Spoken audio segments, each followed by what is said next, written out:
le roi du Maroc, à qui je me suis adressé, et si par malheur,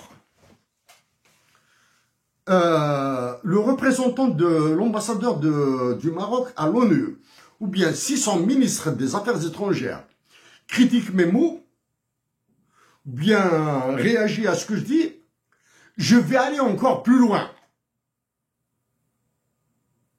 Donc, l'ambassadeur du Maroc à l'ONU, l'ambassadeur d'Algérie, non, je parle pas là, hein, c'est l'ambassadeur d'une dictature.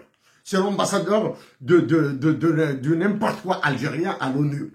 Donc, à l'ambassadeur du Maroc à l'ONU, à son ministre des Affaires étrangères, vous qui avez, monsieur, vous avez le mot facile, hein, vous avez un sens de la répartie, hein, vous avez. Je me sens plus frère avec les Marocaines et les Marocains que vous avec les Marocains et les Marocaines.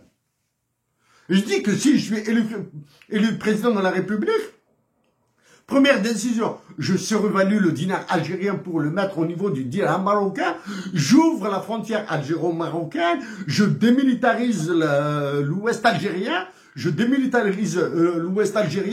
et la liberté de personne. Ok?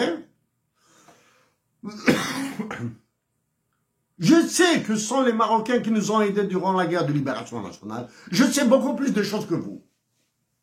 D'accord? Donc, le roi du Maroc, dans deux messages précédents, hein, ils sont assez vieux, hein, vous le dites là.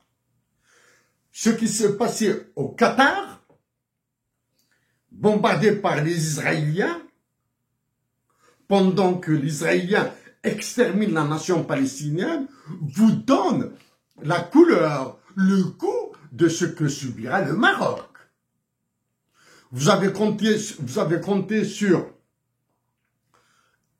votre petit pharaon là, Emmanuel Macron, qui est en train de galérer, mais là, son intelligence lui suffit largement pour battre tout ce qui se passe là en France là. Pour Emmanuel Macron, c'est un chahut c'est des petits chahuts de l'opposition là, ce qui se passe là. C'est deux fois rien pour lui.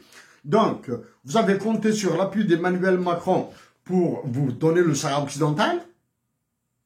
Vous avez compté sur le soutien des États-Unis d'Amérique et de Donald Trump à travers les accords d'Abraham, etc., pour appuyer votre accaparement du Sahara occidental. Ça, ce n'est contemporain. Ce qui s'est passé au Qatar, abandonné par la France, abandonné par l'OTAN, abandonné par les États-Unis d'Amérique, vous donne un avant-goût là. Hein. Moi, au roi du Maroc, nous avons un peuple sahraoui dans l'ouest algérien. Il y a d'autres Sahraouis qui vivent en Algérie et qui doivent vivre tant qu'il n'y a pas la paix au Sahara occidental. Je vous ai dit que les Sahraouis qui résident en Algérie doivent choisir entre demeurer algérien, devenir citoyen marocain, demeurer citoyen de leur pays. Citoyen, c'est un bien gros mot de ma part, parce que le Sahara occidental est occupé pour moi.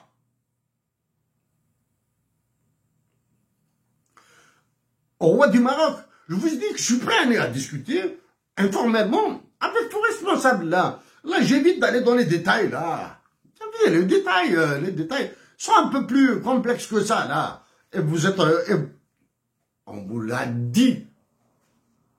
On vous l'a dit. Certains détails. En tant qu'Algériens, les Sahraouis doivent décider. La nation algérienne doit savoir si les Sahraouis doivent rester à Tindouf, partout en Algérie, ou s'ils veulent le regagner. Bien sûr, il y a cet imbécile-là, double imbécile, triple imbécile, qui se prend pour le président de la République arabe sahraoui démocratique, alors qu'au Maroc, hypocritement, la majorité est reconnue. En Algérie, hypocritement, la majorité est reconnue. Le Sahara occidental se trouve être arabe. Donc il y a ce crétin qui se prend pour le président du Sahara occidental, que je n'ai jamais entendu citer le nom d'un révolutionnaire africain, algérien, puisqu'il est en Algérie, marocain, vietnamien, cubain, vénézuélien, palestinien. Il n'a jamais cité un révolutionnaire qui lui servirait un peu de modèle ou bien qui l'inspirera. Il est là à se faire jouer comme le petit Mollah à Alger, là.